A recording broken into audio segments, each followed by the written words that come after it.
ভিডিওটির উদ্দেশ্য কোনো ধর্ম বা সম্প্রদায়কে আঘাত করা নয়। এখানে শুধু হিন্দু ধর্মের আধ্যাত্মিক দৃষ্টিভঙ্গি তুলে ধরা হয়েছে।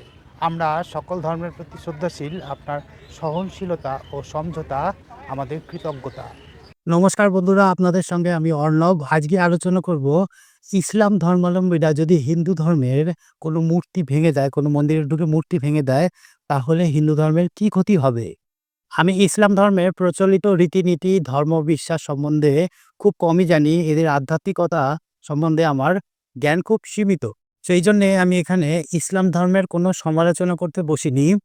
আমি সাধারণ মানুষের চোখের দৃষ্টিতে দেখি যে ইসলাম ধর্মাবলম্বীরা হিন্দু ধর্মের মূর্তি ভাঙে, কিন্তু কেন ভাঙে সেটা আমরা বলতে পারবো না। কিন্তু তারা যে মূর্তি ভাঙে তা একাধিকবার আমি পেপারে বা টিভিতে দেখেছি বা বিভিন্ন ইউটিউব চ্যানেলেও দেখেছি। আমরা সাধারণত দেখি যে ইসলাম ধর্মাবলম্বীরা বিভিন্ন মৃত ব্যক্তির কবরে মাজার বা দরগা বানিয়ে তারা সেখানে পুজো করে, কিন্তু তারা হিন্দু ধর্মের দেবদেবীর মূর্তি সহ্য করতে পারে না। এখন কবর বা মাজারে এই যে তারা পুজো করে, যিনি মারা গেছেন তিনি তো হয় পুনর্জন্ম নিয়েছেন বা স্বর্গে বা নরকে চলে গেছেন। তো তার দেহটা তো মাটিতে মিশে গেছে, পঞ্চভূতে বিলীন হয়ে গেছে। তাকে পুজো করে কি লাভ আমি জানি না। তবে সনাতন ধর্মাবলম্বীরা যে দেবদেবীর পুজো করে সেই দেবদেবীর অস্তিত্ব সত্যিই আছে, সেই দেবদেবী সত্যিই বিদ্যমান। সনাতন ধর্মে বলাই আছে যে এক ব্রহ্ম, কিন্তু তার অনন্ত রূপ।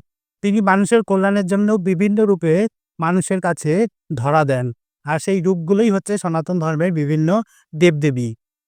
অতএব বলা যেতেই পারে যে সনাতন ধর্মাবলম্বীরা কখনোই মূর্তিকে ঈশ্বর রূপে পুজো করেন না। ঈশ্বরের যে বিভিন্ন রূপ আছে তাকেই সনাতন ধর্মাবলম্বীরা পুজো করেন। তাকে স্মরণ করার জন্য তার একটা বিশেষ রূপের মূর্তি তৈরি করেন। এখন যদি ইসলাম ধর্মাবলম্বীরা সেই মূর্তিটাকে ভেঙে টুকরো টুকরো করে দেয়, তাহলে সনাতন ধর্মাবলম্বীদের কি ক্ষতি হবে?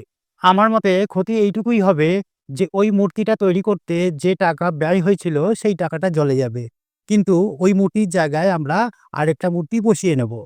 আমরা পুজো করবার জন্য কোনো একটা বিশেষ স্থানে যাই এবং সেখানে গিয়ে পুজো করি। যেমন ধরুন, আমরা দক্ষিণেশ্বর মন্দিরে যাই এবং সেখানে গিয়ে পূজা করি।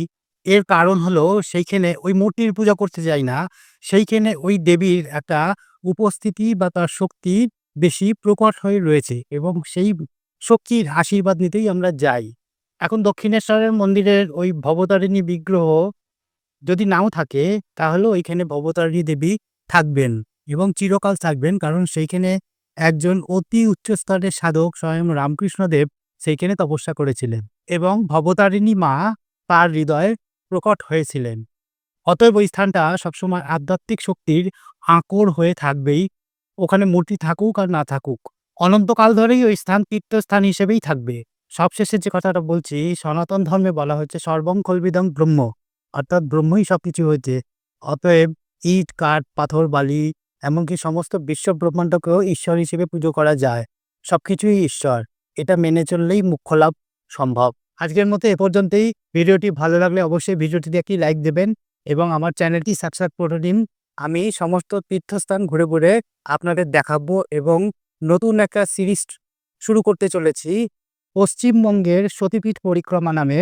তো চ্যানেলটা সেই জন্য অবশ্যই সাবস্ক্রাইব করে নিন। প্রত্যেকটা সতীপীঠ আমি ঘুরে ঘুরে আপনাদের দেখাবো। জয় মা কালী, জয় মা তারা, জয় পরমেশ্বর শিব, জয় লক্ষ্মী নারায়ণ, জয় সচ্চিদানন্দ প্রভু।